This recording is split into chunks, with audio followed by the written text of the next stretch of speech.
ছেলের বিয়ের নিমন্ত্রণ করতে বেরিয়ে পথ দুর্ঘটনায় আহত 2। রবিবার সকালে ছেলের বিয়ের নিমন্ত্রণপত্র হাতে কোচবিহারের উদ্দেশ্যে বাইকে রওনা দিয়েছিলেন হলদিবাড়ি নরেশচন্দ্র মজুমদার ও ভাগ্নে ইন্দ্রজিৎ মল্লিক।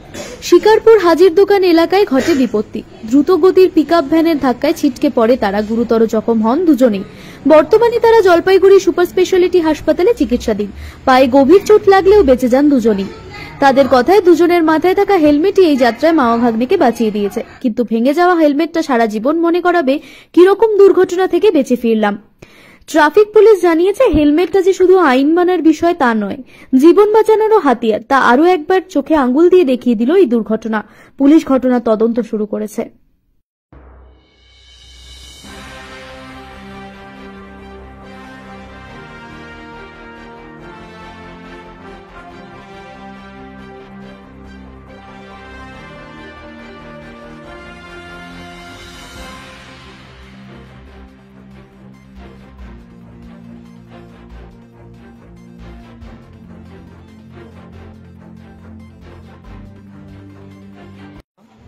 হঠাৎ করে একটা পাশের গলির থেকে একটা পিকআপ মেন রোডে চলে আসে, তো আমাদের বাইকের সাথে হালকা ধাক্কা মেরে আমরা পড়ে যাই।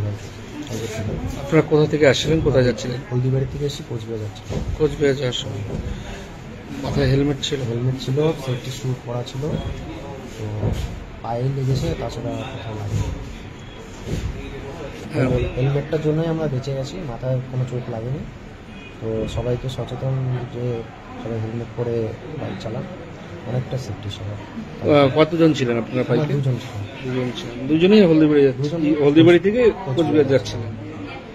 তারপরে এখানে কারা নিয়ে এলো? এখানে ওই আশেপাশে যারা ছিল তারাই টোটোতে করে নিয়ে এসছে, তারাই দেখছে। আপাতত আমার স্টাফ যারা আছে তারা চলে এসছে। আপনারা কি করেন? আমি ইন্ডাস টাওয়ারে ইঞ্জিনিয়ার। কি নাম আপনার? ইন্দ্রজিৎ।